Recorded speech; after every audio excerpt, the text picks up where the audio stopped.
Welcome to the third Global Conference on Strengthening Synergies between the Paris Agreement on Climate Change and the 2030 Agenda for Sustainable Development.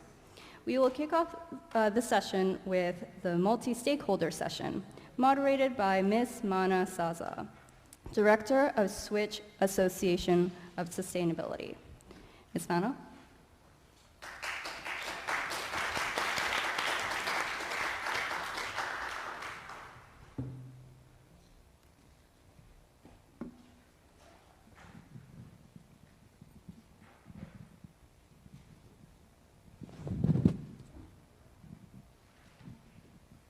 Hello and good morning to all the participants. Thank you so much for coming in person at the United Nations University in Tokyo, Japan, and all others who are joining us online around the globe. I would like to first and foremost welcome everyone to this multi-stakeholder dialogue, sharing experiences and lessons learned. This is the very first session of the third Global Conference on Strengthening Synergies between the Paris Agreement and the 2030 Agenda for Sustainable Development.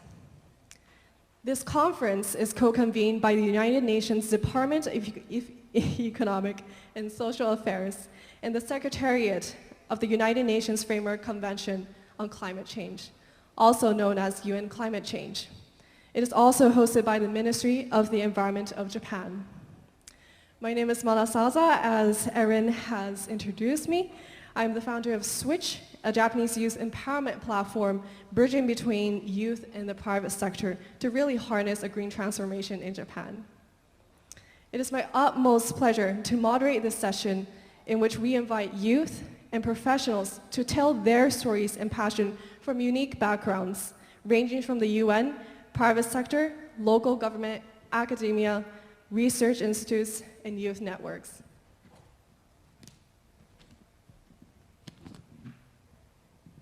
Without further ado, as we have a long schedule, but with many people, I would like to begin with inviting Mr. Shinji Onoda, a policy researcher from the Institute for Global Environmental Strategies, IGES, who will explain the objective and the overall program of this session. Mr. Onoda, please come up to the stage. Thank you.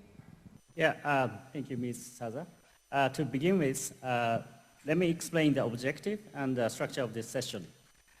As we all know, the world is not on track to achieve the Paris Agreement or the Sustainable Development Goals.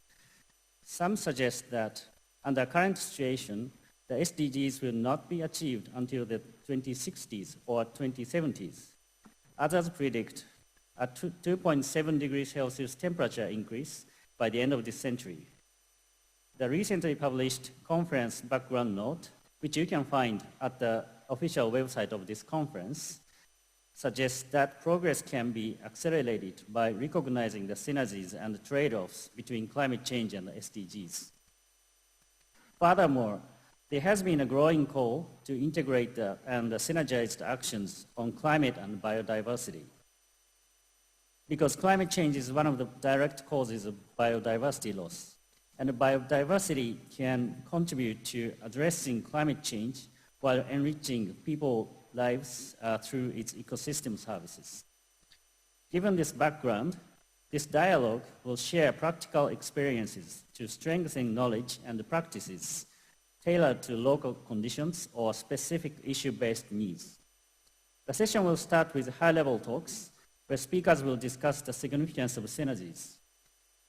Following this, participants will share these various experiences on climate-driven, SDG-driven, and nature-driven actions. There will also be an opportunity for commentators and speakers to interact on each topic. Finally, commentators and the moderator will summarize the session by drawing on lessons learned to accelerate deliverable actions and collaborations around the world. So hope this session will be very useful for all of you. Thank you very much.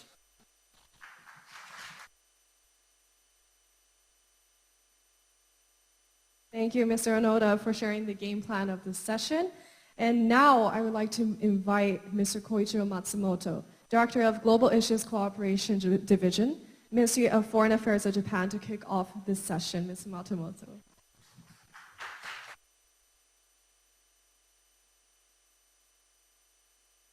Distinguished guests, dear colleagues, Ladies and gentlemen, I wish to extend my heartfelt welcome to all the participants present here today and joining online from all over the world at the third Global Climate and SDG Synergy Conference. The last conference, I have been told, was conducted in an online format. Zoom, Teams, and WebEx are great, but we have been craving for this kind of hybrid gathering. A conference such as this one, whose personal connections matter more than anything else, deserves to be held in this fashion. On behalf of the Ministry of Foreign Affairs of Japan, I wish to congratulate all those who made strenuous efforts to pull it off. At the outset, I must start with some grim reminders. We are totally appalled by Russia's aggression in Ukraine, which has shaken the existing international order. Soaring energy and food prices, the terrible side effects of the aggression, continue to harm the most vulnerable, making it more difficult to achieve any SDG. And only recently we have seen the tragic passing of former Prime Minister Abe Shinzo, who had made an all-out effort to make the Paris Agreement a reality. We have not yet recovered from the aftershock of his sudden departure, yet we are convinced that we need to once again work hard and engage in this uphill battle in order to succeed what Mr. Abe had sought for. I do not have to remind you that unusual weather phenomena such as torrential rain, intense global cyclones, and extreme heat waves have become more frequent. Climate change will not wait for us. It never has, and it never will.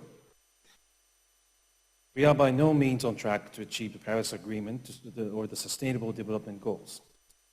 This is a real disaster in the making. So far, climate change has created various negative chain reactions.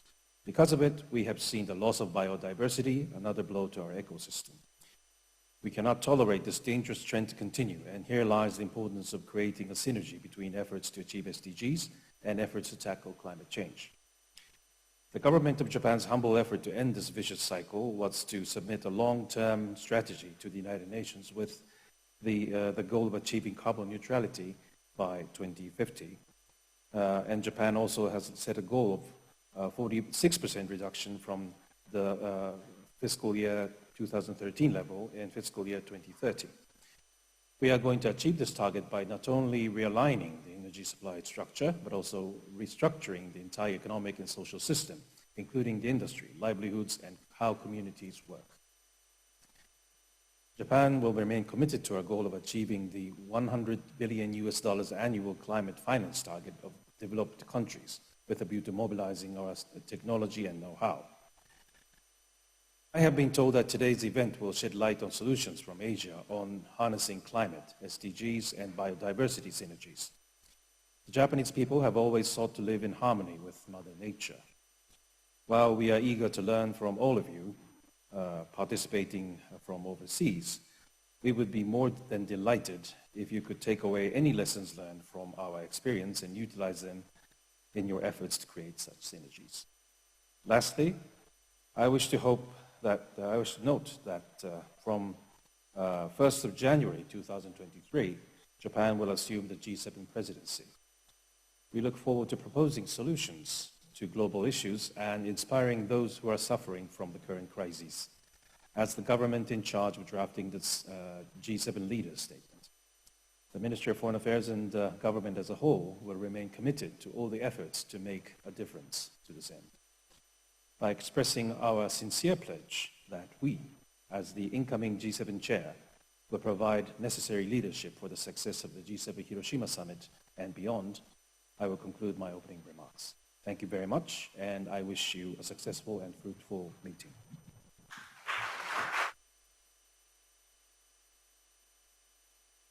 Thank you so much, Mr. Matsumoto, for your very insightful comments regarding prioritizing climate change even in the times of crisis. For the next round, I would like to open the floor to high-level speakers for this eye-opening remarks. As our first guest, I would like to invite Ms. Kaoru Nemoto, United Nations Information Center Director, to provide her remarks. Ms. Nemoto. For the kind introduction, and I would like to express my immense gratitude to the organizers to invite me to speak. And this is the first groundbreaking UN large-scale hybrid conference in Tokyo, taking place after COVID-19 hit the world. So in that sense, this is really remarkable. In a nutshell, what I do is I am the UN communicator in charge of Japan. So as such, today I would like to speak about the power of communications, strategic communication, to bring about social transformation, combining SDG action and climate action together.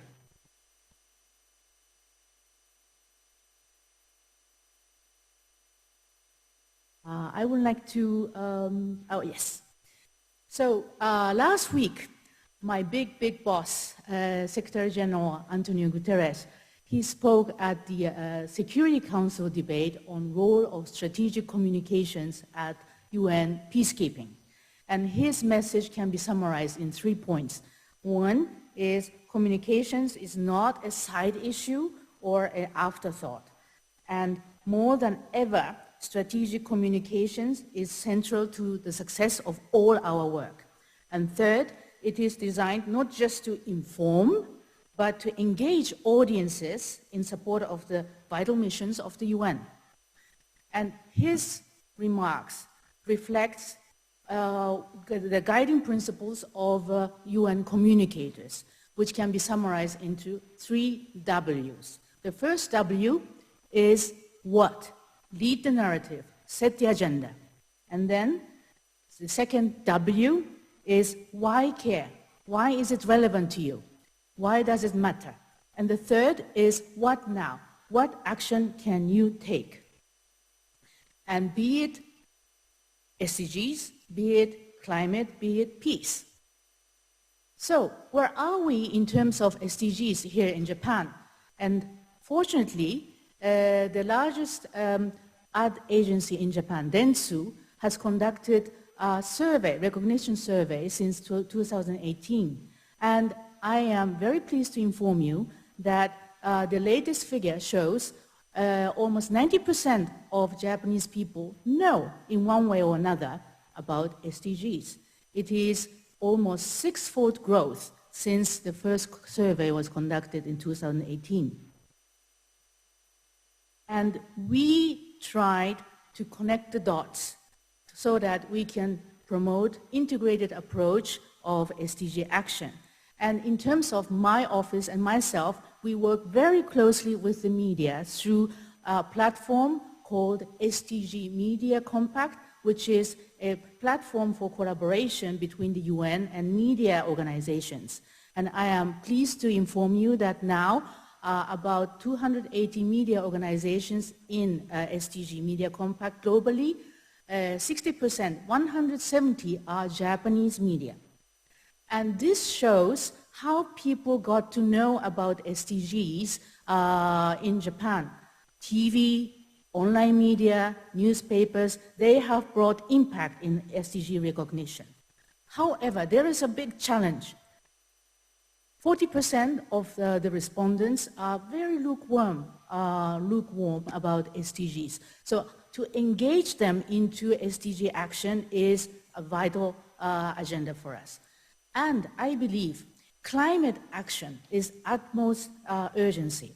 Why? Because we have to peak out the emissions by 2025 and reduce by half by 2030 and bring it to net zero emission by 2050.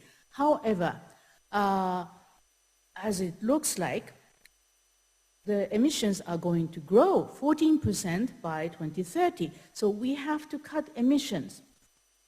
The good news is climate scientists of IPCC are saying that by changing our habits and by changing our lifestyles and behaviors, coupled with right policy agenda and infrastructure, we can cut emissions by 40 to 70%.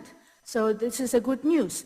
And doom and gloom is making people numb.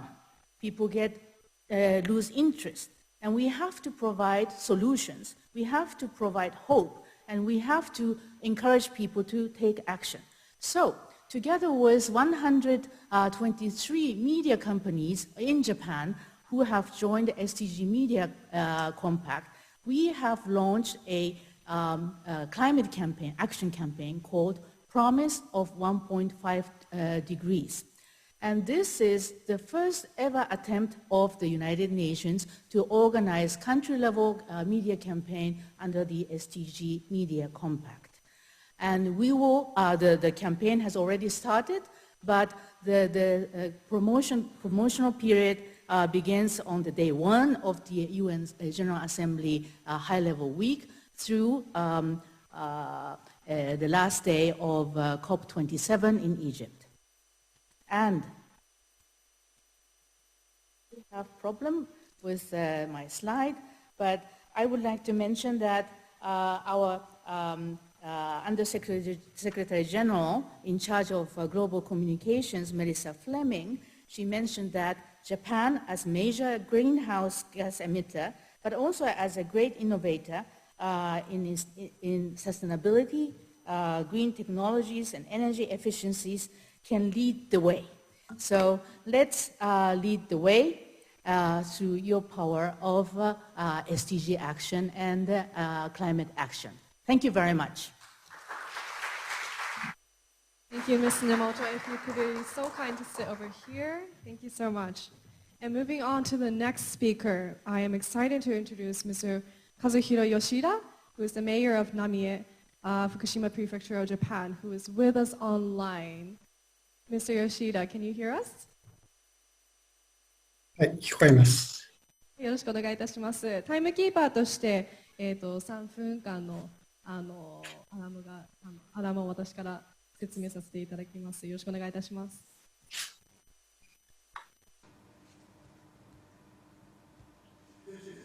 So may I start? Yes, please. So good morning, good afternoon.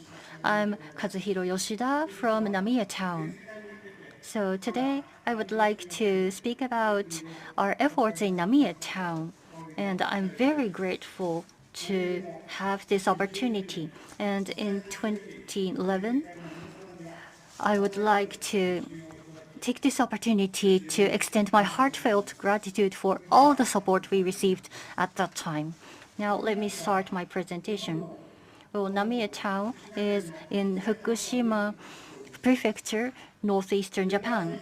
And starting from 17th century, we have a lot of local artisans and many people involved in foods and local cultures.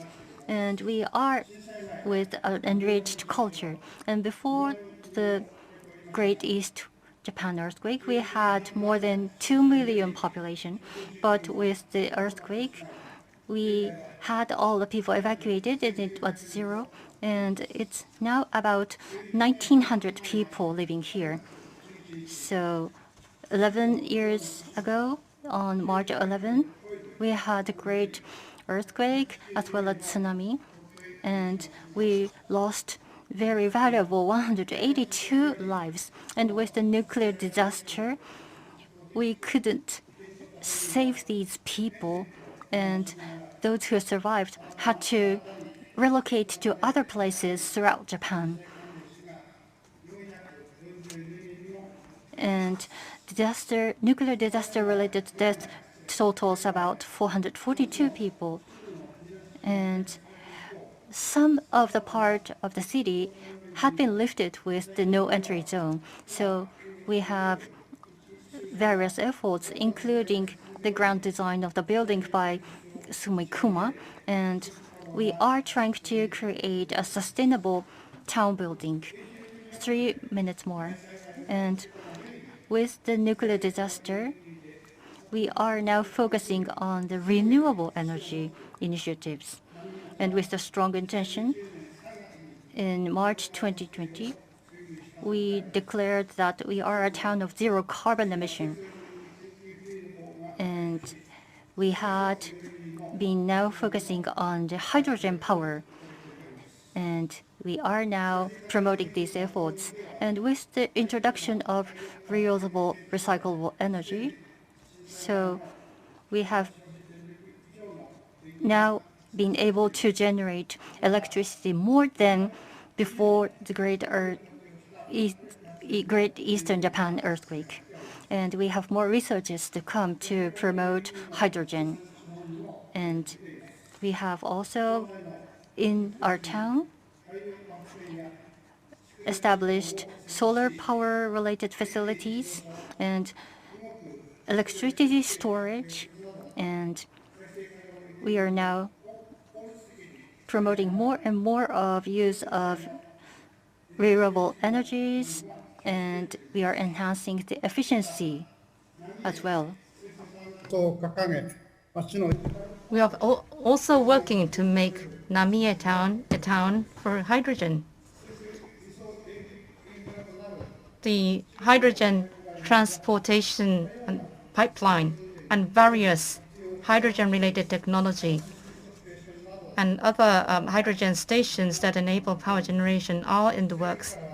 Last month, we had the world first fuel cell vehicle public facility. And hydrogen-based fuel cell vehicles have been used in the Tokyo Olympics and has gained a lot of attention. We have also got the support from world-renowned architect Mr. Kumakengo to design a city that can fully utilize hydrogen. Last year in October, we have partnered with the city of Lancaster in the United States for a municipal partnership for hydrogen advancement. And so we would like to further work on our efforts to increase the partnership as well as work on our initiatives for hydrogen. Using these partnerships, we would like to place hydrogen at the core of reconstruction efforts of our town. This not only benefits climate action, it also protects nature around the town, it creates jobs, and it is a sustainable city building effort. And so through the SDGs synergy that we hope we can create from Namie Town, we will be creating a city that is sustainable, which we hope will significantly contribute to a sustainable society. And to that end, we will be continuing with our efforts. Last but not least, renewable energy and hydrogen energy need to be utilized more and more, and we believe that is an imperative for the world. And so Namie Town has taken on a big challenge of working towards the sustainability, and we hope to get your continued support and understanding. And with that, I end my presentation. Thank you very much for your kind attention.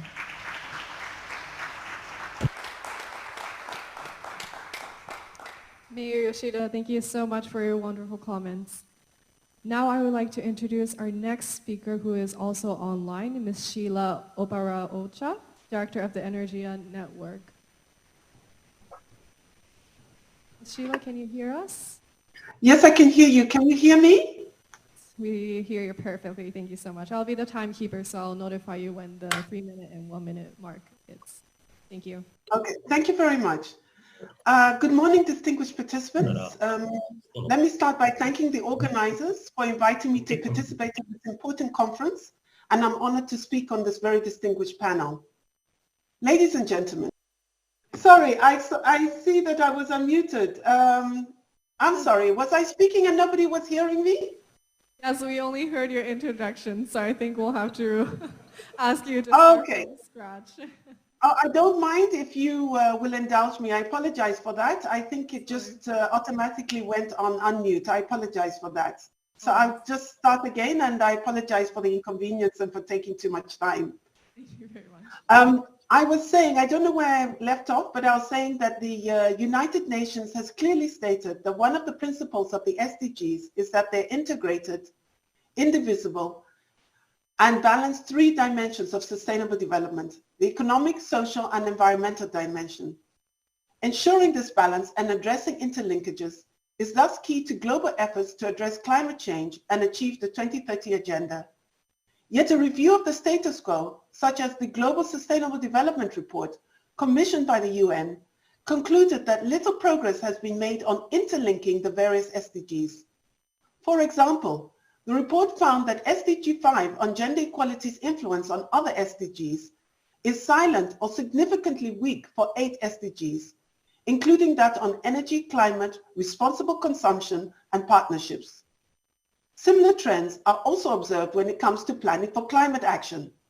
The German Development Institute and the Stockholm Environmental Institute jointly analyzed 116 national determined contributions and found that the NDCs focus more on environmental and economic goals and less on social goals such as on health, education, and gender equality. These gaps have critical implications because we know that development interventions in climate change have differential impacts on different stakeholder groups, and that groups with fewer resources for addressing these impacts, such as poor women, youth in developing countries, and other vulnerable groups, are the worst affected and least able to mitigate externalities.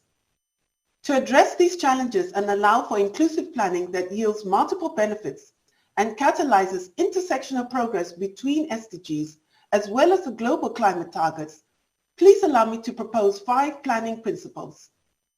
The first principle is adopting a people-centered approach in which women, youth, persons with disabilities, ethnic and other minorities are facilitated to meaningfully contribute to policy processes and to benefit as both producers and consumers of technologies, products and services that facilitate the SDGs and climate action.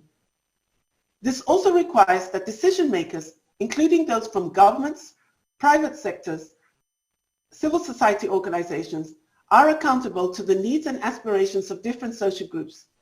In this way, the no one left behind principle is not just an outcome, but is embedded in planning and policy-making processes. 2 minutes. Thank you. The second principle is using a multi-stakeholder approach in which there is collaboration and collective actions towards common goals in addressing the multifaceted nature of the development and climate challenge we face.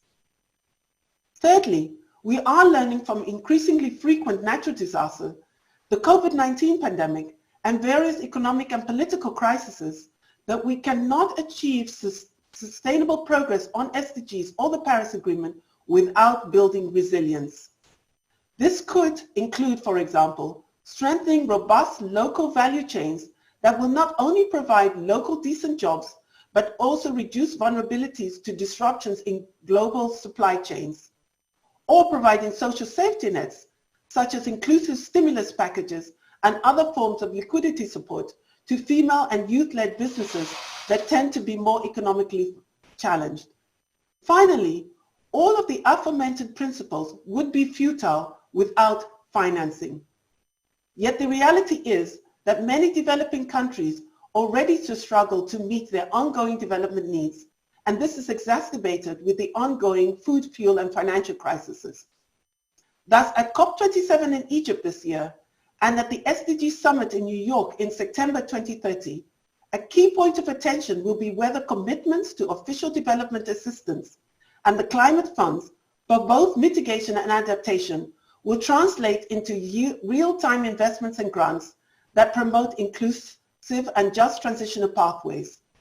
In this regard, we are encouraged by the commitment of the Japan International Cooperation Agency, JICA, setting a goal of $15 billion to be mobilized for the G7 2X Challenge, Financing for Women. We congratulate Japan for showing leadership through action as it assumes the G7 presidency next year. In conclusion, and with my last 1 minute, distinguished participants, allow me to share a good practice example for a solution. This relates to the work of the SDG Technical Advisory Group. The SDG TAG is a multi-stakeholder group whose membership is diverse and inclusive. The TAG is convened by UNDESA, has since 2018 produced annual policy briefs to inform the high-level political forum by taking stock of progress on energy interlinkages with other SDGs. This year, the TAG has made great strides in proposing potential indicators that quantify and track the interlinkages between energy and SDG 4 on education, SDG 15 on life on land, and SDG 5 on gender equality. Next year's edition of the policy briefs will build on this work and address the remaining SDGs. This body of work serves as an international best practice on how to strengthen the foundations for inclusive, evidence-based decision-making. Thank you for your attention. Thank you so much, Ms. Opara-Ocha. What a wonderful comment. And now I actually would like to ask, since we have Ms. Nemoto at the stage, what are your thoughts hearing the other two speakers? Yes.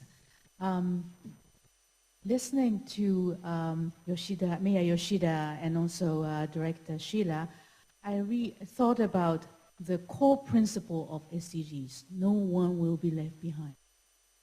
I think this applies to both SDGs and the climate, and as Director Sheila emphasized,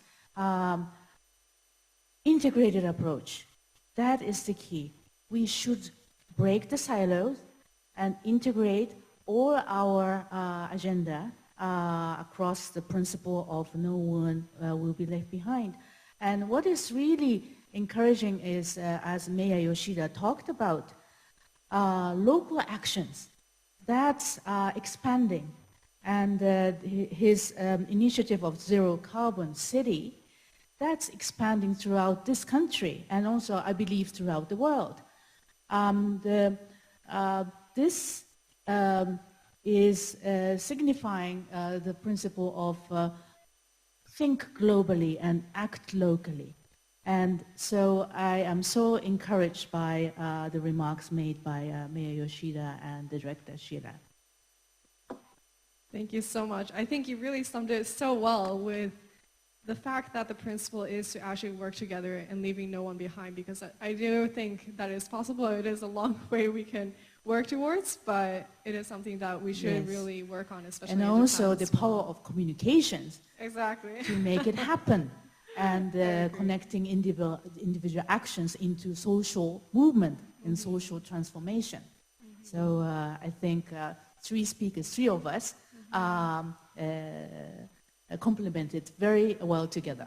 I agree. I think that in terms of these times of crisis, especially, we come together even more closely, and we can actually integrate even better than before because of these crises, because we have a common ground and we finally understand, oh, climate crisis isn't something that happens just in one place, but all over the world.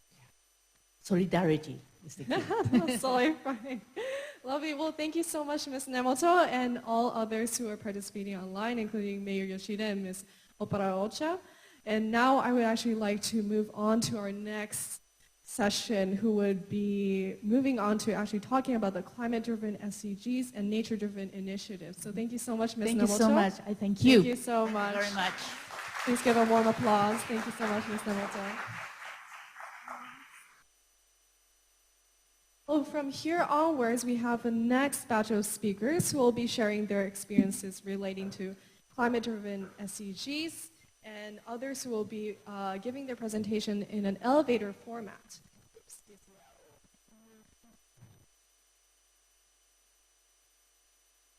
All right, well, first off will be the climate-driven action started off by Ms. Miyata from the All Nippon Airways. And, oh, thank you so much. Yes, please have your seat.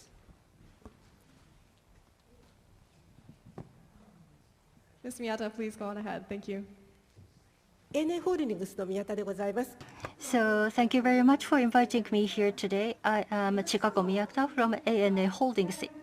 And as an airline group, we are contributing to the economy through our distribution and logistics, and we will be committing to SDGs through our operations in the future. In order to achieve all these, our business itself have to be sustainable, and environmentally friendly as well as people friendly.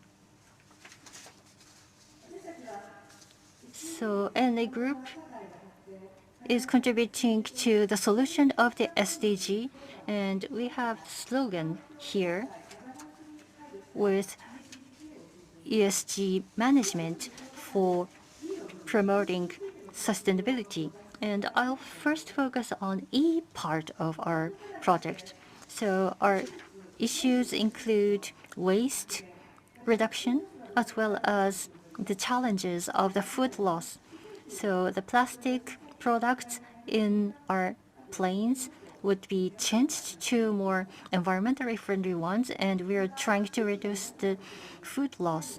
And with the local residents, we actively engage in the local activities that contribute to the reduction of the environmentally burdened products as well as other initiatives as well. But the most challenging issue is net zero achievement and carbon zero achievement.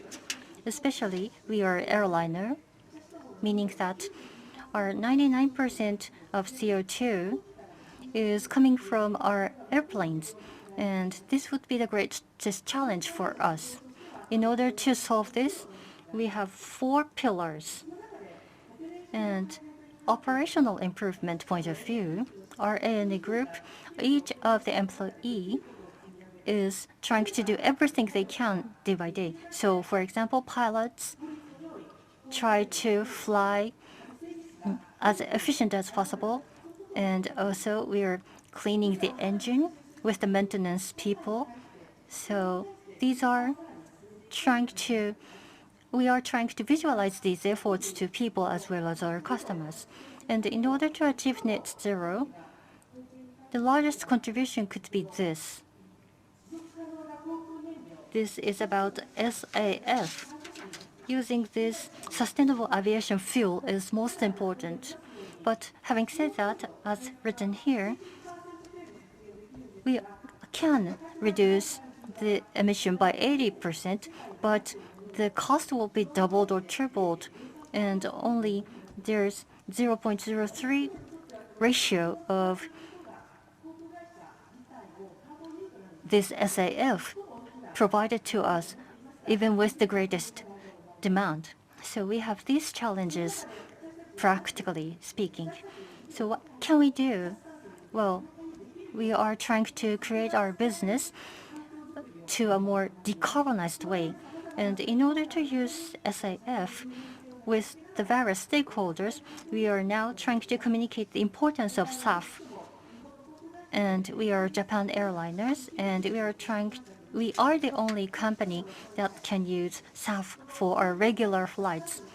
And in order to have the whole industry for decarbonization, we are working with the corporations that collaborate with SAF Flight Initiative. So we would like to work with various stakeholders to achieve decarbonization and contribute to SDGs. Thank you very much. Thank you, Ms. Miyata. Unfortunately, I noticed that the participants who are joining us online was unable to hear what Ms. Miyata was saying in English. I hope you were able to that she was saying via the slides, and we'll see if we can share the slides later on. Moving on will be the talk from Mr. Komatsu from POW Japan. Thank you so much. ありがとうございます。気候の変化を知る上で、雪や氷は何よりも分かりやすいバロメーターのような役割を持っています。 So in getting to know the changes to climate, snow and ice are the most easy to understand barometers. Ice turns to water at 0 degrees Celsius and snow turns into rain. So Protect Our Winters is a group of snowboarders, skiers and outdoor players who love snow. Our activities are based in the natural environment, and so we always are on the outlook for changes in nature. And no matter who we talk to from any area on Earth, we hear many stories that make us feel the change, and Hakuba, where we are based out of, is of course no exception. And Hakuba is one of those snow areas that attract skiers and snowboarders from around the world. It has a unique terrain and wonderful snow. But this area is currently on a borderline between snow and rain. We've seen winters where there's no snow in January, with snow disappearing rapidly in spring. This kind of thing never happened before, but in the past few years we've seen it happen many times. And this means we cannot ski or snowboard, but it also casts a huge shadow on the local economy. If we do nothing, will we be driven to the brink? If there's anything we can do, we want to do it. And that's why we decided to step up. First, in order to share correct information, we held a symposium to learn about climate change and how measures against climate change can activate the local economy. The people in the area had already felt the change, and so they immediately understood how important this was. This started various initiatives by the local government and by the private sector. The snow resort, which is a key industry in the area, switched to renewable energy and started various other initiatives. Volunteers in the tourism industry got together to launch the SDGs Committee and Renewable Energy Council. And the private sector has started study sessions on zero carbon. High school students were inspired by Ms. Greta Thunberg's activities. They planned a climate march, and this led to supporting Hakuba Village climate emergency declaration. Hakuba Village was the third municipality to issue this declaration in Japan. And the students didn't stop there. They successfully done a project to improve their classrooms' insulation. And these activities have spread to nearby municipalities and other snow towns. The circle of activity is gradually spreading, and in our snow community, climate change and environmental problems are no longer a rare topic. And so facing climate change is really reflecting back on our activities and changing the way we behave. Sustainability can only exist in a sustainable natural environment, and so everything is connected. And why do we take action? It's because we want to be in this wonderful planet Earth, this superb nature, and we want to live a really awesome life.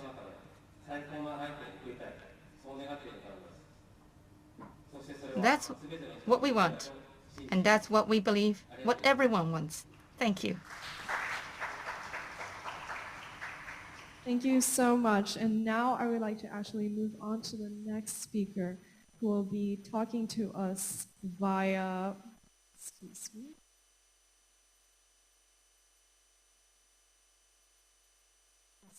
Sorry, Ms. Josephine, who will be from the UNU IAS, who will be speaking next.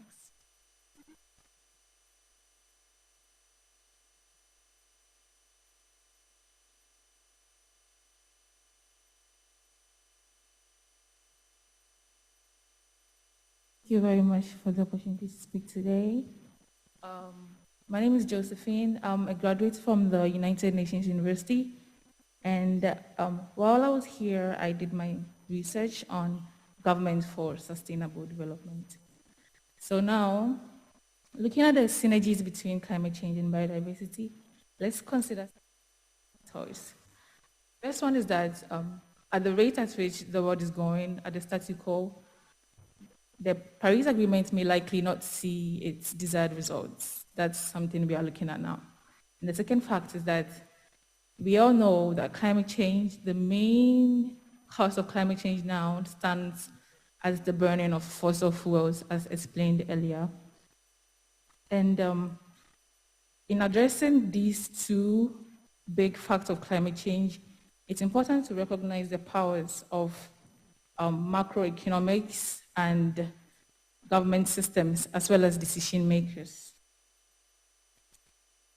So in addressing the root problem, which is on the burn of fossil fuels, thankfully my project Government for Sustainable Development under the theme Sustainable Public Procurement Strategies. So to make sure that this is attacked from its roots, the study suggests that address climate change by the attack it from below, which is trying to make sure that where we buy our fuels from. So right now, as we are trying to popularize fossil fuels, we are trying to popularize renewable fuels. However, that movement is relatively slower as compared to the existing fossil fuels. So if we want to make sure that at least the existing fossil fuels are used in a sustainable way, we can take advantage of the macroeconomic factor, which is sustainable public procurement. The good thing about this particular strategy is that it doesn't require any further or any more economic tools and models. No. They simply want to make sure that what the government is buying, what sectors are buying, or what economies are buying to fulfill their needs is sustainable, as explained earlier. So for one good example would be the SAF initiative by our previous speaker. And a very good thing about sustainable public procurement and its strategies is that it has a very wide applicability. It can be used locally, it can be used globally. So whether at the local level of the government, at the local sectors, it can be used, as well as in the ministries and then other major places.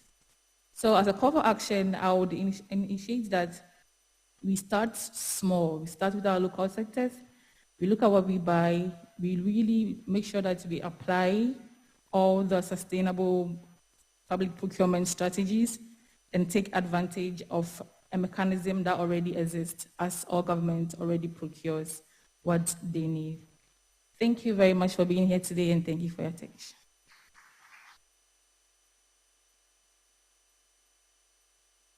Thank you, Ms. Josephine Opoku-Boateng.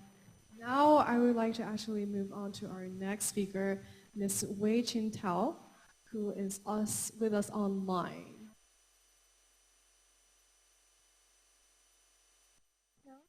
Hello, can you hear me? Yes. Hello. Perfect. Thank you so much. It is your turn, and I think I would like to hand over the mic to you online. Okay. Hi. Good morning, ladies and gentlemen, all the way from Bangkok. Thank you for this opportunity. Today, I'm really happy to share with you some of the experiences and the real actions that have been implemented by ASEAN's front-runner cities to tackle climate change. And for this, I'm going to use a PowerPoint slide. Okay. Can you see the slides on the screen?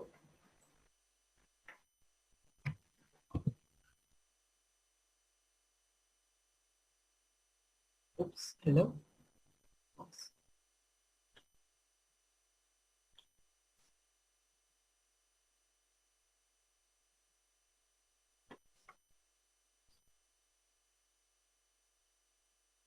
I'm not able to hear anything from the other side.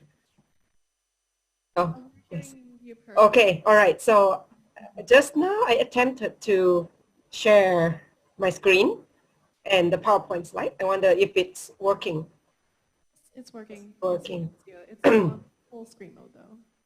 It's not. Okay, let me put it into full screen. Is that good? Okay. Perfect. So in line with motto from islands of excellence to a sea of change, and I believe in cities that they will be one of the most. I'm sorry for my voice, just recovering from a cold. So in line with our belief that cities will be one of the most important actors in driving climate solutions, IJS has been implementing the program ASEAN Model Cities and Front-Runner SDG Cities in collaboration with ASEAN member states. So for the past 10 years, we have witnessed and we have been supporting over 60 first mover cities who have innovated and been early adopters of visionary policies, institutions, and pilot projects which help tackle climate change while also improving the quality of life in cities. So as I think everyone here knows,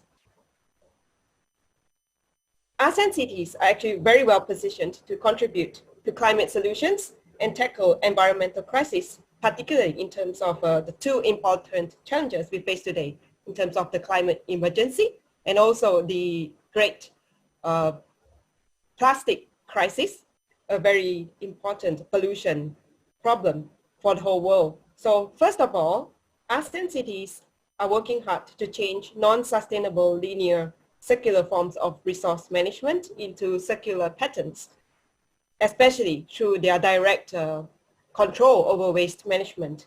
This is very critical for avoiding methane emissions, especially at the landfills, which is the main, like over 90% of disposal methods in ASEAN cities.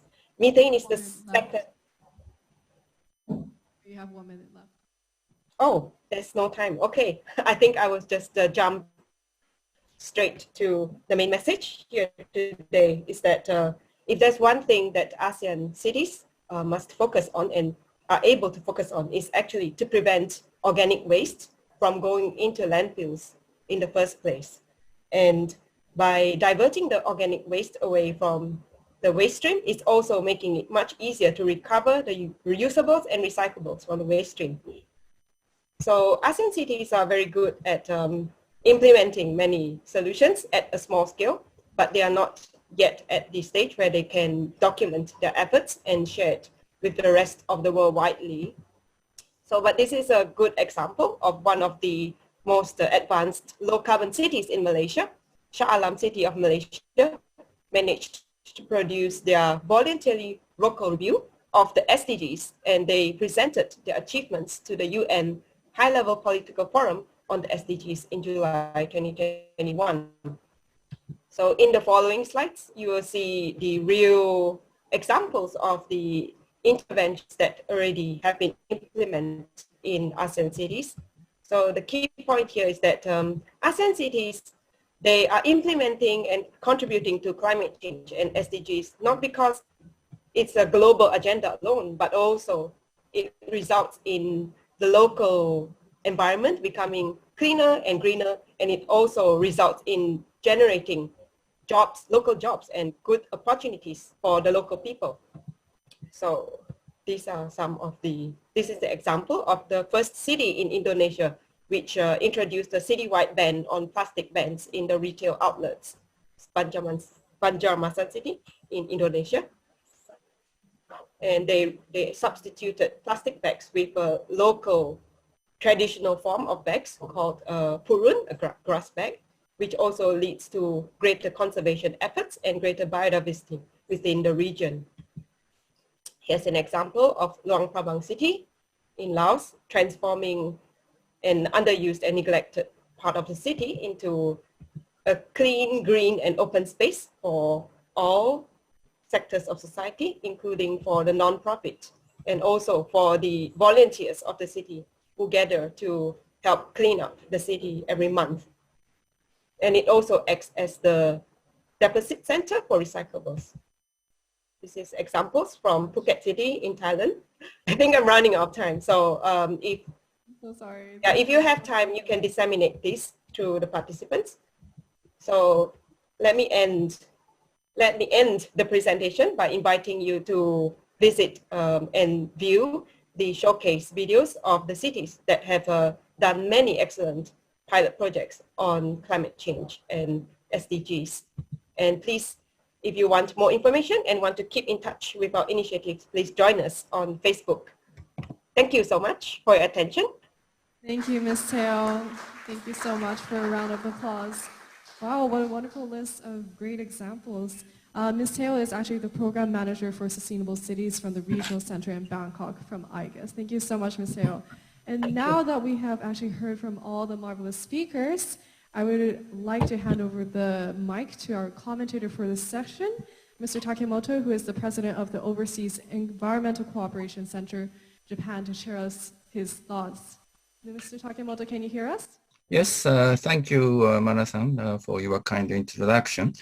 I would like to share my comment to the previous speakers one by one first. So we had Ms. Miyata's presentation, and I would like to give a brief comment. So ANA's initiative is not only focused on climate change related matters, but 3Rs and food waste proposals, and also biodiversity. All these topics are covered, and they are trying to come up with an integrated result. So it was very strong, and especially net zero emission efforts is very great. Sustainable aviation fuel, or SAF, is a very much interesting thing, and they are taking the lead in the industry. And I'm expecting to have more results coming from this. So in the future, and on the other hand, other industries and related vendors and stakeholders are all engaged under ANA, and I can feel that they're promoting their efforts throughout many relevant people, and that was impressive. And in that sense, these activities in the future would like to develop and be permeated more and more and spread throughout the globe. And then we have Mr. Kobayashi from POW. Well, especially snowboarders and skiers, these people's networks can be utilized and leveraged because we can share information on climate change as well as other sustainable efforts, and not only limited to snowboarder circle, but snow community is a great word that we can have more stakeholders involved and engaged in these kind of issues. And I think that was very encouraging, especially from the scientific point of view in the field, like Kobayashi-san. These field-based information is supporting scientific efforts, and I think this is very significant. So knowledge platform can be created throughout the future, and I think this is a very effective effort that he had presented. Josephine, for your introduction on your research activities, in particular the climate change and the biodiversity nexus approach by mobilizing sustainable consumption production viewpoint and toward the exploring solutions to find out the both climate and biodiversity solution at the same time. I believe that UNUIAS take the lead in developing policy relevant research, and your project is one of it. And at the same time, I'm very much looking forward to the outcome of your research toward the very good suggestion or recommendation of policy in the future. And thirdly, thank you, Ms. Wei, Sean, for introducing your initiative, in particular, Asian Sustainable Cities.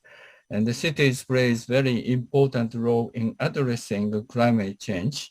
At the same time, the local environmental issues as well as social issues as well. In this regard, cities is the one of the leading players in addressing the climate change, both the sustainable development goals.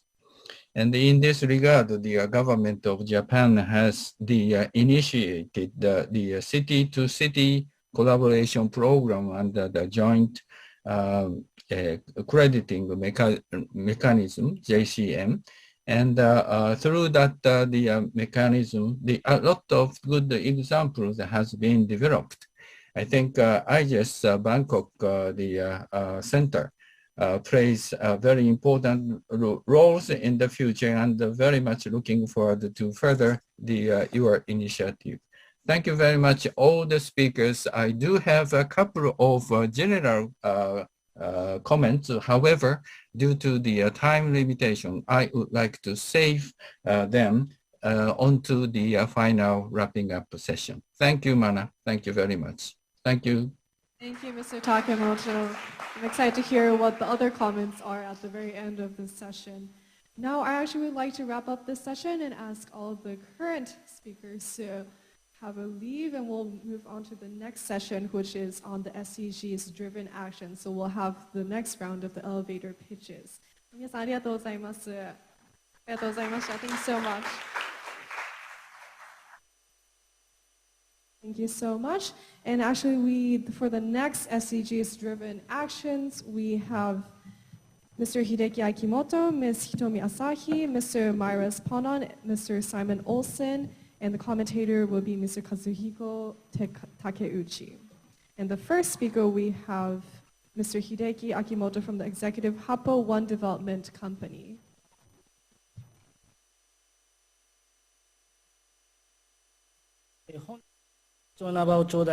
Thank you very much for giving me this valuable opportunity to talk about our SDG initiatives today. So we are a company that is mainly engaged in the ski business and the onsen hot spring business in Hakuba Village, Nagano Prefecture, Japan. In June 2020, we became the first ski industry in Japan to set up a dedicated department for marketing called the SDGs Marketing Department. And this diagram represents the start of our activities. And so we have the goal of having all renewable resources by 2030. And the reason is that it is easy to measure the effects, and financial resources and coordination are essential to sustain activities. The targets, financial resources, and partners will change as the scope of activities expands. And so this table shows the decarbonization of electricity. 75% of our total electricity is already CO2 free. And we have almost achieved this for ski lifts and artificial snow machines, which have a particularly high load. And we are now at a stage where we have only left some of our spa facilities and business premises. And then moving on to examples of synergy in the SDG activities, we have started to work within associations through environmental education. So in 1982, the Happo One Pastoral Union was started, and also various activities have been conducted to protect the subalpine zone. And so in order to prevent the mountain degradation and ensure the safety of the skiing environment, people started cattle grazing. And so the ski resort is also a place where students can learn about environmental conservation. And this is a workshop-style program where students are briefed on lift operations and CO2-free artificial snow machines, and are invited to give their opinions and suggestions on the future of ski areas. In an area with a population of less than 40,000, approximately 1.5 million tourists come to this area, and this is a really huge amount of waste that gets generated as a result. So food waste is something that really needs to be burnt in large fires, and if these could be separated and composted, a new form of decarbonization and local production for local consumption could be achieved. And this can be done from collaborations through environmental education. And so here are some examples of activities for your reference, and we are doing some genderless events and also working on various facilities. And so we are really trying to leverage what is good about the local area and continue to drive towards the promotion of the SDGs. So we'd really like to work one by one with our customers and local communities on the efforts towards SDGs. And thank you very much for your kind attention today.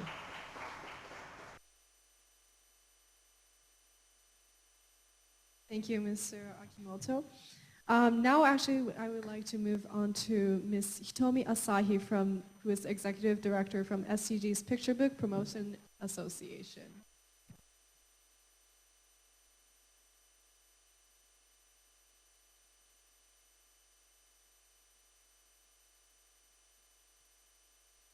Hello, I'm Hitomi Asahi, Executive Director of SDGs through Picture Books Association. Our association offers participatory seminar and lecture through our curriculum and link of books, the SDGs.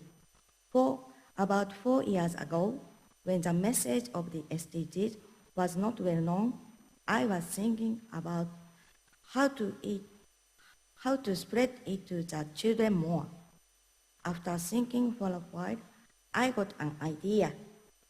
If I read picture books aloud and links their content to the goals of SDGs, it would help people understand the message of the SDGs better. This book is about the SDGs, which I used in our seminar. This book is easy to understand for future generations. Public picture books are not just for children. They give everyone a moment of happiness, and they spark interest in what is next. For example, this book, 命の食べ物, Leaves We Eat, is a dietary education. On this page,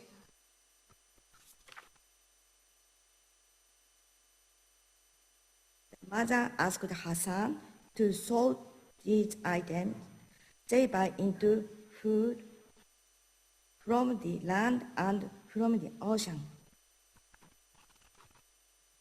From these pages, we realize that the food we eat every day is a blessing from the land, from the ocean, and these make our body. These picture books help us think about the need to protect nature and importance of goals 14 and 15.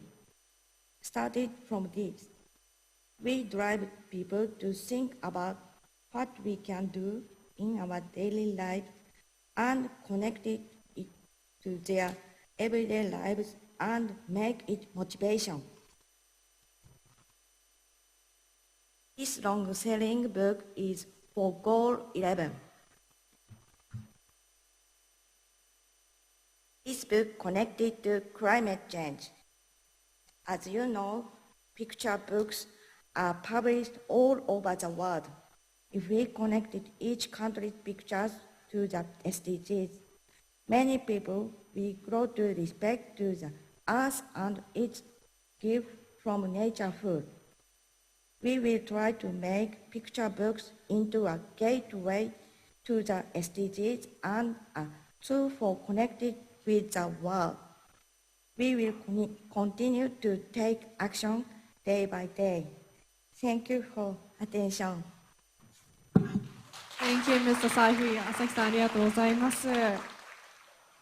Now we have our next speaker, who is Mr. Myris Ponom, Founder and Chief Executive Officer of Advocates Network.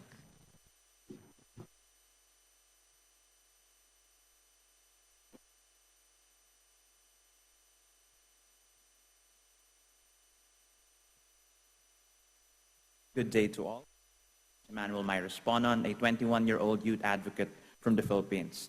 My journey started as I was a young individual to volunteer at a young age, at the age of 9, after seeing and experiencing being in the most vulnerable. I saw exclusivity as a young volunteer that led me to start my own organization at the age of 18 that is now present in 10 Southeast Asian countries.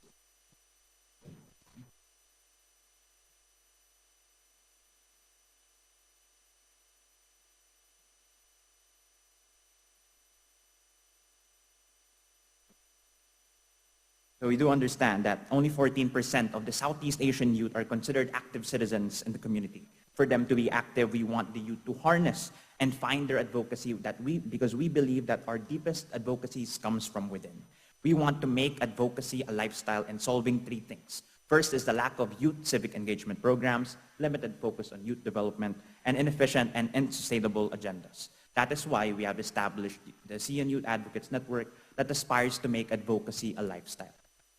We have 4 main pillars anchored on the SDGs. First is global citizenship education, where we have organized 14 programs to educate the youth on global interdependence and sustainability. Second is democratic engagement. We value the power of civic education and factual information to shape society. In light with this, we are the pioneers of the ASEAN Youth for Human Rights and Peace Camp. Third is Climate Alliance. We aim to inspire young individuals to participate in climate action through sustainability programs and our climate coalition, No to Plastic. And fourth is community building and well-being, where we build communities fostered by social networks, diversity, and individual empowerment through 13 implemented programs. Examples of which are the following. First is our member organization coalition. Next is the ASEAN Youth Week, where we celebrate International Youth Day and ASEAN's Foundation. We celebrate the Global Goals Week in line with multi-stakeholders every 3rd week of September. Again, the ASEAN Human Rights and Peace Camp as ASEAN Youth Voices, where we want the youth to stand up and speak through their voice. No to Plastic, as mentioned earlier. The Advocacy Center, that our next project that still requires funds to provide aid to rural parts of Southeast Asia to promote sustainable and ecological solutions, and the ASEAN Youth Cares, which is our own take of providing aid to calamity-hit areas through sustainable livelihood programs like Waves for Christmas. With these 4 pillars serving as the guiding compass of our organization, I am proud to say that we have impacted 200,000 youth advocates through our reach on 10 country chapters with active 250 volunteers with the aspiration of having one ASEAN youth community. And with that said, we believe that you are our only missing piece to since our inception as an organization. The vision that started with one is now a vision believed by thousands and hopefully by you too. We encourage the youth not only to dream high, but also dreaming deep, like aspiring to achieve the SDGs to ensure that no one gets left behind. To not be discouraged, to do it and deliver, and to dedicate their distinction. As I would always question myself, if no one will do it, then who? If not today, when? As my mentor would always say, the youth is tired of just waiting for the world to change. Today, the world is waiting for the youth to change it. Thank you so much and a great day to all. Thank you, Mr. Panon. All right, and next we have Mr. Simon Olsen, Research from the Integrated Sustainability Center, Institute for Global Environment, I guess. Mr. Olsen, can you hear us from online? Yes. Good morning, everybody. I hope you can hear me too. Just nod if you can hear me. We can hear perfectly. Oh, okay, great. Thank you so much for inviting me and allowing me to make a few interventions, a few statements. Sorry, I'm hearing myself. So hang on. It's really very encouraging to see all the sharing of good practices and ideas and initiatives from all over the region and from various sectors. It's really what we need because the backdrop is, I will share a little bit about the backdrop. The backdrop is not a very positive one, right? We still have a long way to go. For example, the Asia-Pacific region is only on track to achieve around 10% of the SDGs by the end date of 2030. Only 10%. This is not only a challenge for our region. In fact, it's a global issue. And currently, the international community is on track to achieve the SDGs not by 2030, but by 2065. So it means that we need to ramp up action. And the slides that have been shared with us today show that we are still very much in the beginning stage of innovation. We haven't reached the critical mass for a transformative change yet. So we need to continue to share these good practices as we are doing here today. But I want to make just 2 points to underline the importance of this. One is that sustainability is still just an add-on instead of a core priority. There is a lack of push to really work on the SDGs or really work on sustainability instead of just having the SDGs as a showcase for business success. Certainly, as the Hapo-One and the other Hakuba examples have shown, it's great that business is taking SDGs on board, but how to move from tackling the SDGs as an add-on and to move towards to move from profit and shareholder interest and reorient to society and environment interest. 1 minute left. To do that is a key question. Well, we need answers from business community together with research. My second point is on spillovers, synergies, and trade-offs. Our research shows that some countries perform better on the Sustainable Development Goals than others. For example, countries like Japan, Korea, and Scandinavians, they usually rank very high in the global SDG indexes every year. But at what cost? In fact, their performance is closely correlated with the intensity of material consumption to GDP. That means that the SDGs can be met in some countries, but not in all countries across the world, according to current trends. There is still a trade-off between countries where some countries bear the burden of other countries' performance, both environmentally and socially. This is also a challenge in the relationship between rural and urban areas, where we need more integration between the rural and the urban to ensure that the development reaches rural areas, and we don't only have the rural areas provide inputs for the prosperity to be enjoyed in urban areas. It is a challenge.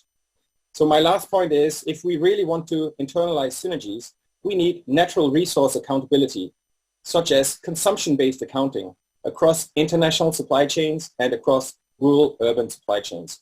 Thank you very much. Thank you, Mr. Olsen, for your lovely comments. Thank you so much. And finally, for this section, I would actually like to ask Mr. Kazuhiko Takeuchi, who is the president of IGES, to give some comments to all the speakers. Thank you, Mana-san. Using commentator is called Mr. Kazuhiko Takemoto, and myself is it was very confusing when we were working here at the UNU. Yeah, but it is good that we have this good opportunity. So thank you very much for great presentations by four speakers, showing very good examples of what we can do on the ground by taking examples of the skiing in combined with the other local activities. That is very much appreciated. And also the Ms. Asahi's trial of creating of a book for the kids. That is good.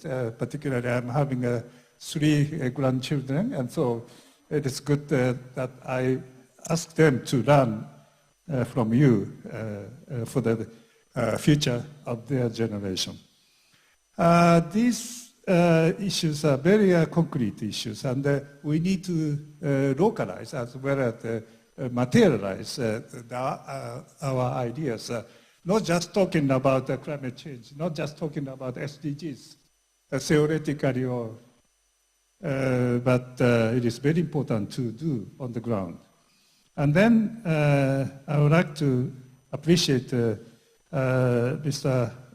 Ponon's speech on your trial on the ASEAN networking, how we could fully transform our society by inviting of a younger generation. That will be very, very important. And they must be a leader of the future generation. And I'm very much hoping that you also could collaborate with the Japanese youth in order to globalize your activities. And also Simon's message is very important. We have, unfortunately, trade-offs among the different SDGs, and sometimes trade-off with climate change actions. But we need to maximize the synergies. In order to do that, we need to have a good governance of managing all the systems.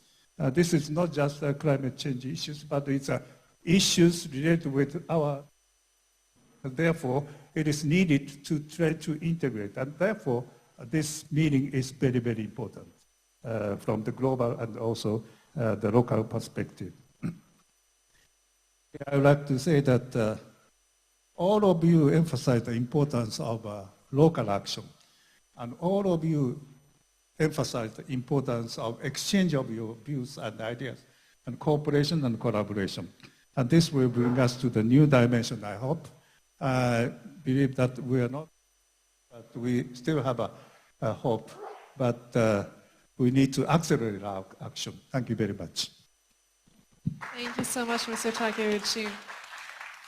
Well, we are pressing on time, unfortunately, so I would like the speakers here to leave the stage, and we'll actually ask for the next round of speakers who will be talking about their nature-driven actions. 今日はありがとうございました。皆様お答えください。ありがとうございます。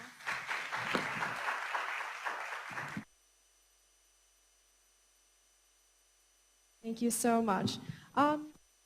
We'll go to the next elevator pitch on nature-driven actions. We have U-Thant from Greifswald Meyer Center, who is also the IPCC panel expert, and he is joining us online. Can you hear us, Mr. Hans? Yes, I hear you. Can you hear me? Yes, we hear perfectly. Thank you so much. Okay, then I will start immediately to talk about peatlands strengthening synergies between SDGs.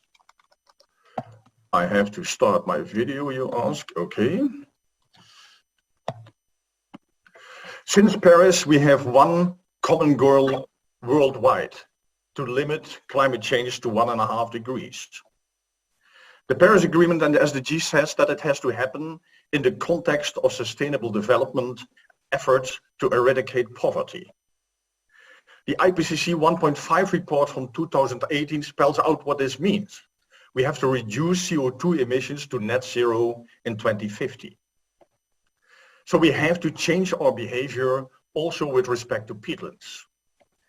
In natural peatlands, the production of organic material is larger than the decay, and as a result, dead plants accumulate as peat. And this peat is conserved by permanent water saturation. In peatlands, plants, water, and peat are inseparably interconnected, linked to major ecosystem services, which integrate vital sustainable development goals. A 15 centimeter thick layer of peat contains per hectare more carbon than a high carbon stock tropical rainforest on mineral soil. To protect peatlands, we must know where they are, but peatlands are very diverse and often not recognized. Peatlands are known from at least 169 countries, and worldwide we estimate there are 4.5 million square kilometers of peatlands. It means only 3% of the global land area, but the land area contains 600 gigatons of carbon, which is twice the carbon stock of the world's total forest biomass on 31% of the land. 3% contains 2 times more than 31%. Peatlands problems are caused by drainage. Like pickled gherkins, peat rots away when you remove the conserving water and oxygen can penetrate. And it is a simple relationship. The deeper the water table, the more greenhouse gas emissions you get. Deeply drained grassland on peat in Germany, for example, emits per hectare and year as much as driving 145,000 kilometers with a petrol car. And as a consequence, the food that comes from there has an enormous burden. 1 kilogram of cheese equals 45 kilograms of CO2. 1 liter of milk, the same amount of CO2 than 2 liters of petrol. 1 minute left. Globally drained peatlands emit 2 gigatons of CO2, meaning 5% of all global emissions. And it are the G20 members who cause 86% of these emissions. Drainage also leads to subsidence, a loss of height of 1 to 5 centimeters annually, and peatland subsidence will in this century lead to uncontrolled flooding of 10 to 20 million hectares of productive land worldwide. In hot climates, on contrast, peatland drainage creates deserts. So we are losing land now that we need it most for more people, for less poverty, and for replacing fossil resources. The root problem is drainage-based peatland agriculture. We have various problems, but only one ultimate solution: re-wetting, make it wet again, which has enormous benefits also for climate change adaptation. Paris implies we must, until 2050, re-wet all drained peatlands worldwide, meaning 20,000 square kilometers per year. But we cannot re-wet all drained peatlands and abandon them. We must re-wet them while maintaining production, it is with paludiculture, with wet agriculture and forestry. The message is clear: keep wet peatlands wet, make drained peatlands wet again, and if you use them wet, paludiculture. There will be no Paris without peatlands. Peatlands must be wet for the climate, for the land, for the people, forever. Thank you. Thank you so much, Mr. Hans-Justin. Next, we have the speaker, Ms. Mitsuyo Toyoda, who is the Associate Professor of Sado Island for Ecological Sustainability from Niigata.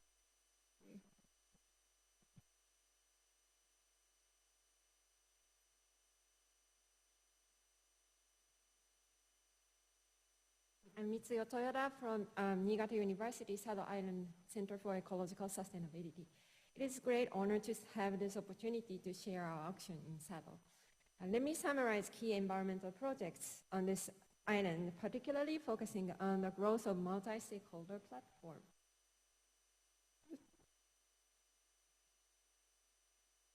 Sado is a remote island located in the Sea of Japan, well known for its unique environmental project of reintroducing the bird toki, which once became extinct in Japan due to overhunting.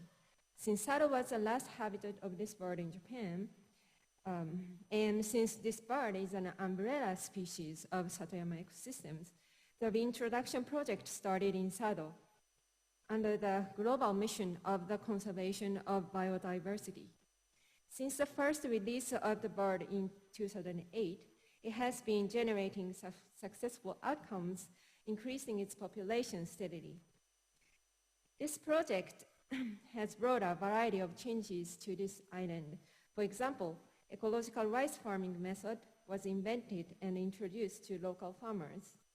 A variety of student groups have been established to engage in conservation activities in Satoyama and Satoumi coastal area. The identity of Sado as an ecological island has been strengthened and brought about further opportunities. For example, Sado was designated as a geosite. This designation became a chance to strengthen the conservation of small-scale agriculture. As a researcher of public participation, I'm using GIS as an opportunity to launch community dialogues to facilitate collaboration for sustainability. And not only the conservation of biodiversity, but also a variety of social and environmental actions have been taking place from these dialogues. Then how about climate action? I must say that we need to work on this mission more intensively, trying to generate synergy between conserving biodiversity and climate actions. In the end, let me share my latest project of multi-stakeholder involvement. With Sado City and NTT Data, we launched a Living Love project for ecological sustainable development. We have been conducting a series of workshops inviting farmers, fishermen, foresters, as well as educators and governmental workers to think together future possibilities of strengthening primary industry in Sado. The most important part of launching a Living Lab is to foster a community for collaboration involving various local and external stakeholders with different backgrounds, interests, and expertise. Acting for climate change is for sure a fundamental concern. We expect that this new project leads to innovative and synergetic outcomes by uniting various environmental actors and resources. Thank you very much. Thank you, Mr. Yoda. And now I actually would like to move on to the next speaker, Ms. Karanin, who is a visual artist and researcher based in Brazil, who is joining us from online. Ms. Anais, can you hear us?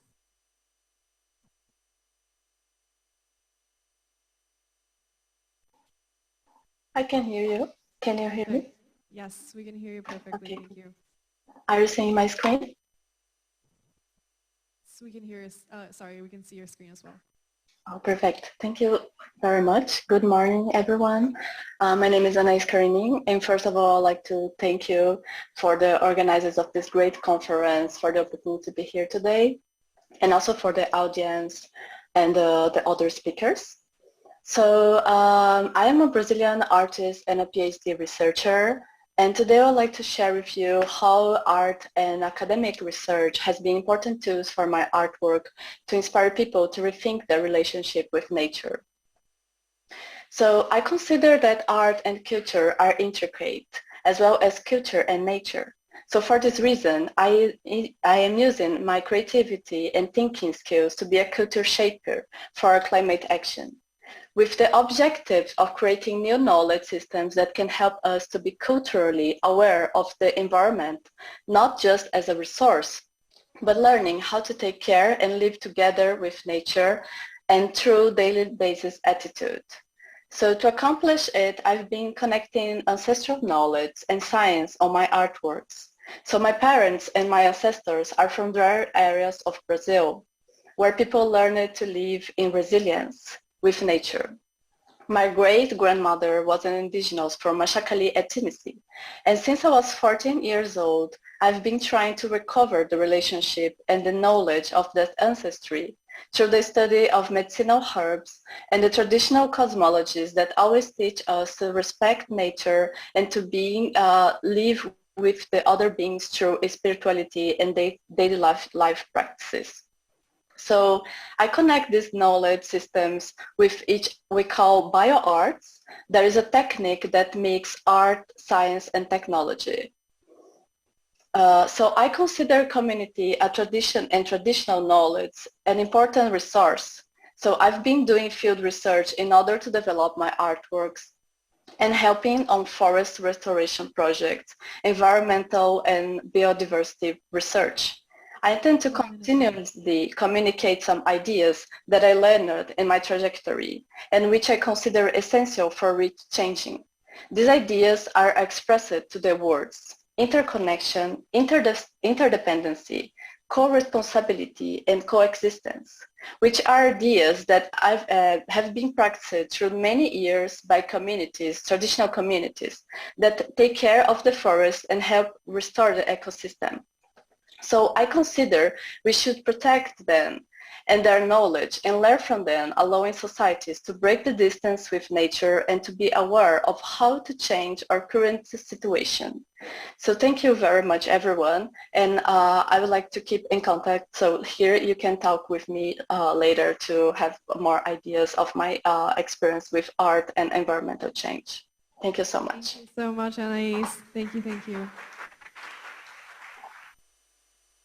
Thank you so much. And our next speaker is Ms. Kotoko Yadomaru, who is the president of Change Our Next Decade, who will also be joining us from online. Can you hear us, Ms. Yadomaru? Yes. Thank you, Mana-san. Can I start? Yes, please do. Thank you. Thank you so much. Good morning, everyone. My name is Kotoko Yadomaru, the founder and the president of Change Our Next Decade called Kondo. Kondo is a Japanese youth organization addressing biodiversity issues. It is a great honor for me to speak here today. I appreciate this opportunity. Today, I would like to talk about the linkages between biodiversity and SDGs and biodiversity and climate change. In the current situation where various social issues are intricately intertwined, protecting nature means protecting people's lives, rights, and social infrastructure. When I first attended the CBD conference in 2018, it significantly impacted me how many stakeholders were taking action to protect their rights in their positions. It was then I recognized that the biodiversity is not a single issue. That experience was an excellent catalyst for establishing and acting on Kondo for biodiversity conservation. According to the GBO5 Global Biodiversity Outlook 5, biodiversity conservation and sustainable use may be considered fundamental to the 2030 agenda. In particular, it states that biodiversity conservation and sustainable use will directly contribute to achieving the SDGs beyond goals 14 and 15, such as no poverty, zero hunger, good health and well-being, clean water and sanitation, sustainable city and community, and climate action.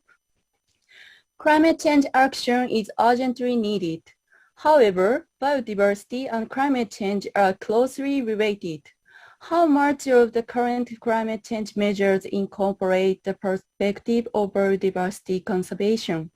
Even the best climate change measures are meaningless if they destroy nature. It is crucial not only to overcome the current situation, but also to take a long-term perspective, minimizing trade-offs and enhancing synergies between climate change measures and nature conservation. Nature conservation is also about protecting and developing society and the economy. Finally, from the perspective of intergenerational equity, I believe it is crucial to strengthen the synergies between the climate change action, SDGs, and biodiversity sectors and put them into action. And for effective implementation, it needs to hear from a variety of voices, including the youth, women, indigenous people, and local community. I believe that the post-2020 Global Biodiversity Framework will contribute to strengthening this synergy. Thank you very much for your attention. Thank you. Thank you so much, Ms. Yadomaru.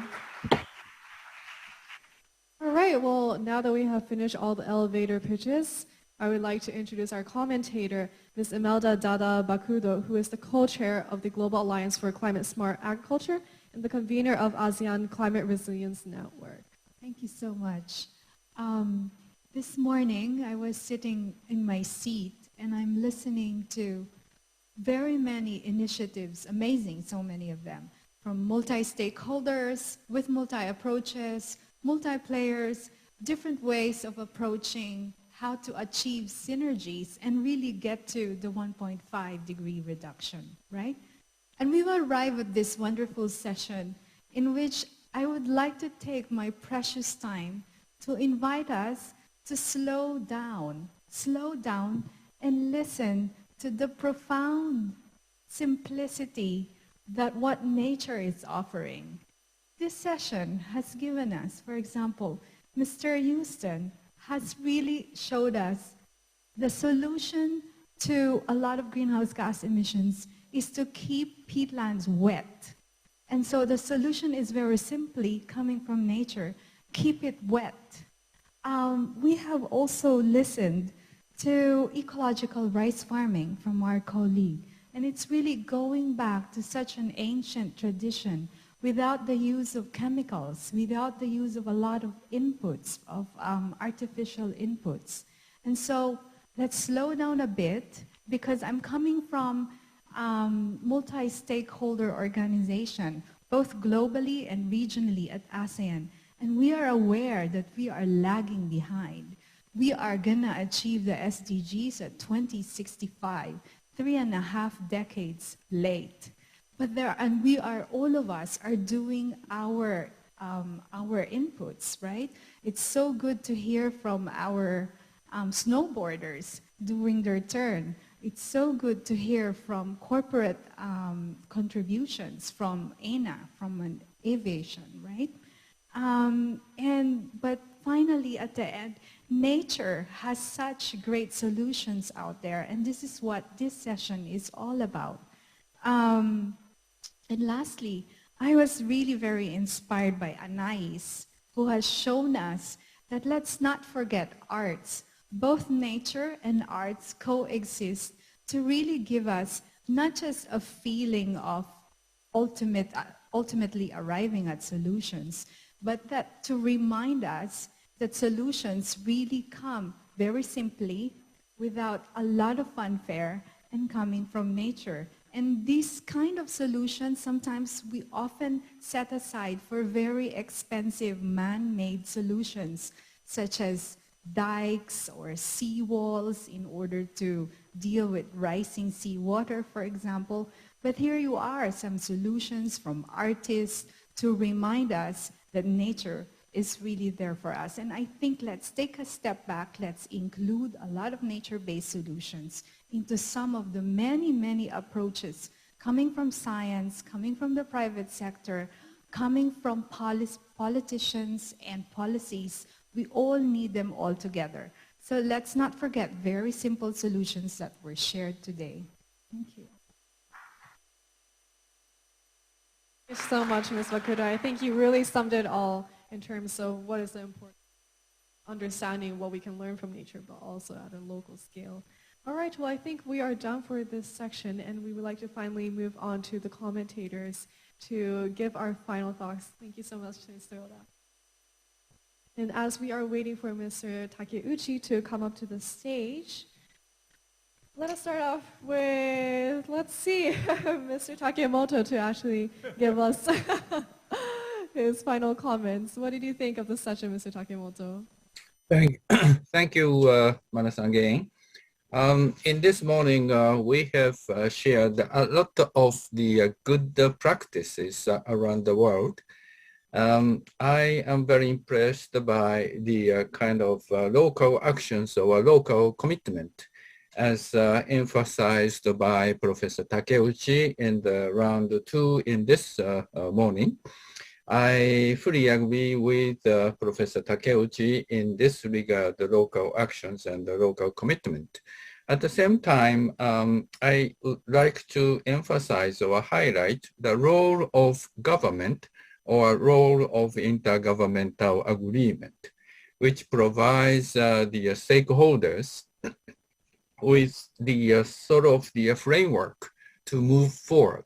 In other words, government may play a very important role in the addressing or showing the direction or the signal for the other stakeholders such as business sectors, local initiatives, and civil societies around the world to take action.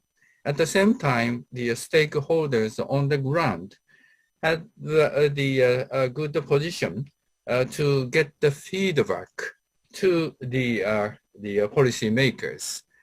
In my session, the snowboarders or skiers, their knowledge on the ground are very useful, very important as the input to scientific knowledge development. Likewise, in such the kind of the interaction must be highlighted to think in the future. Second point, as the last point with me, the stakeholders sort of, we have a lot of stakeholders initiative, and I think it is very important to further enhance the communications among stakeholders. Stakeholders plays very important role in the specific field. At the same time, today's the theme, climate change and SDGs, the synergies. In this regard, the commitment or stakeholders' actions must be coordinated each other. In this regard, the synergies, the knowledge platform must be further step up in the future. I am very much looking forward to the seeing such direction. This is the overall comment in this moment. Thank you very much, Mana-san. Thank you so much, Mr. Takemoto. All right, since we are on time, I would like everyone else to keep their speeches within 1 minute. All right, let's move on to Mr. Takeuchi. What were your thoughts? Thank you very much. I would like to point out the three aspects. One is the importance of the sense of urgency and at the same time sense of hope. So the things is so urgent and we need to take an immediate action in order to achieve the net zero target by 2050 as well as the achievement of the SDGs by 2030. We, however, still have some time to transform our society towards sustainability, and therefore a sense of urgency is important, but at the same time we need to have a sense of hope. This is one point. And the second point I would like to emphasize is the importance of multi-stakeholder participation. And we are very pleased that today several activities related with the SMEs, small and medium enterprises, as well as the participation of younger generation are strongly emphasized. And during the process of negotiation on the UN system, it is not so uprooted because they are only basically asking to the member states to participate in the discussion. And the other stakeholders are normally excluded, and they could only organize the side events and not play a key role in the main the table. And therefore, one of the issues why we have been a little bit neglecting the importance of intergenerational equity is because the member states are always fighting between the developed and developing countries and so on. And so we need to change this UN system so that many other stakeholders could participate in the very important UN discussion. And this is a second point what I'd like to emphasize. And third one is the importance of localizing of our activities. And of course, the global agenda is a huge agenda that all the humankind and all the society need to tackle on these issues. But at the same time, how you could concretely realize the sustainable society by achieving of the climate target as well as the achievement of SDGs. We need to consider the importance of localization. Then we could realize on the local scale by inviting about different stakeholders. This aspect needs to be also emphasized, and therefore I'm very pleased that all of the participants could explain us how we could concretely achieve the global agendas on the local scale. Thank you very much. Thank you so much, Mr. Takeuchi. And finally, we have our last speaker. Thank you very much. I'll use my 1 minute to focus onto SDG 2, and my work is really focused on producing what is essential for all of us as human beings, which is food. And as part of the Global Alliance for Climate Smart Agriculture and for supporting ASEAN in producing and contributing to a healthy transformation of our agri-food system, I would like to bring our attention to all of the efforts here, which is really to make sure that we have food security. And this is very, very important at this moment as we are battling recession. And we are about to we are now going to work on reducing greenhouse gas emissions and adaptation within the context of these recession that we are going to face. We are now facing a 4F crisis on food, fuel, fertilizer, and financing. So the effort have been more focusing, I don't want to say it's going towards more doomed scenario, but we need to keep producing for our agri-food system. And I feel I would like to copy my esteemed colleagues' comment on this session building a lot of hope, because we see that there are a lot of initiatives from the local all the way to the global in terms of global multilateral environmental agreements, and at the local level how it's being reflected. So there is hope. But apart from that, I would also like to add a few more keywords to what we are doing now. There is synergies. We would love to create synergies, right? But we would also love to emphasize coordination and coherence in our work. Coordination has often been set aside as an add-on work, but not as a full-time work. But we need to really unbox ourselves, remove the barriers of bureaucracy where we sit. If we sit just at the Ministry of Environment, we're not talking to the Ministries of Agriculture, for example. We need to really unbox and remove these barriers and really create this coherence in our work in order for us to achieve and be on time, save the planet, and achieve our 1.5 degrees. Thank you. Thank you, Ms. Bakudo. Thank you so much, all the distinguished commentators, because I think you really summarized what we all hope for, is that this SDGs doesn't actually just turn into these theoretical aspects and frameworks that say a pretty goal, but doesn't happen. And I think that from all the speakers who joined us today, we can really see that the locals have a sense of power, and we can really harness it with the participation of not just the locals, but other actors such as government, private sector, and much more, such as the research institutes. So I really thank everyone who is here. Some final notes is that we do, as Ms. Bakudo mentioned, we do have a lot of crisis that is undergoing, which is the heat wave that happened the other day in Europe, the Ukraine war, and so much more.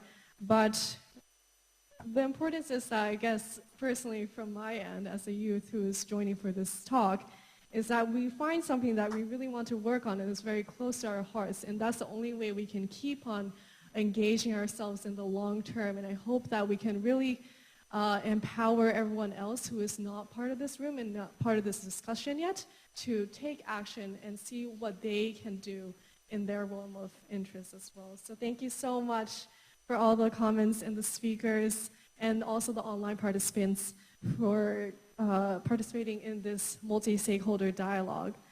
All right, well, I think this is a wrap up. And let us move on to the next session. Thank you so much for this talk. Thank you so much, Ms. Participants, for this illuminating and hopeful session despite the crises that we face. This session, and we will now have a lunch break in Tokyo if you're participating in person. And we will be reconvening with the scene-setting conversation starting at 1 p.m. Japan time, which is in an hour from now. Thank you.